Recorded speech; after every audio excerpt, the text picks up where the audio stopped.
Salut les amis, aujourd'hui on se trouve pour une nouvelle vidéo de biochimie structurale, chapitre des lipides. Donc aujourd'hui on va s'intéresser à la partie des lipides simples, bien précisément les sérides et les stérides. Donc, comme on a dit que dans les vidéos précédentes que les lipides, il y a deux catégories de lipides. Il y a les lipides à base d'acides gras, il y a les lipides à base d'isoprène. On a dit que les lipides à base d'acides gras sont les lipides vrais.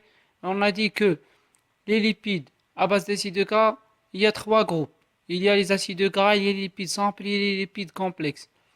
Nous, on a bien détaillé les acides gras, on a détaillé les glycérides. On a dit que les lipides simples, il y a trois familles. Il y a les glycérides, les stérides et les sérides. Nous, on a détaillé les glycérides et donc aujourd'hui, on va détailler les stérides et les sérides. Et donc, on voit ici, les sérides sont des monoesters d'acides gras et d'alcool aliphatique à longue chaîne qu'on appelle alcool gras. Et donc, qu'est-ce que ça veut dire ça? Ça veut dire que les sérides sont des acides gras, liaison ester, alcool gras. Sont un acide gras qui fait une liaison ester avec un alcool gras. Un alcool gras, bien évidemment, signifie qu'un alcool qui a une chaîne aliphatique très grande. Et donc, généralement, ce sont des alcools primaires à nombre pair de carbone saturé et non ramifié. Et donc, voici un exemple à vos yeux ici. Un acide gras avec les acides gras, on a dit le nombre de carbone il diffère entre 14 et 30 carbones et l'alcool gras entre 16 et 36 carbones.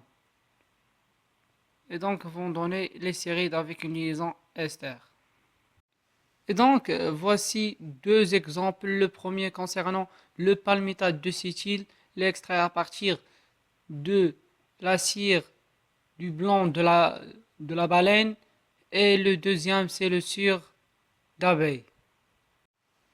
Et donc, voici quelques généralités sur les différentes cires de la baleine et de la baie et de quelques cires d'autres, des bactéries et des... Mais ça sont des généralités. Les propriétés, on a dit que température de fusion et d'insolubilité, ça, c'est général. On a bien détaillé ça dans le vidéo qui concerne les acides gras, les lipides simples partie des acides gras.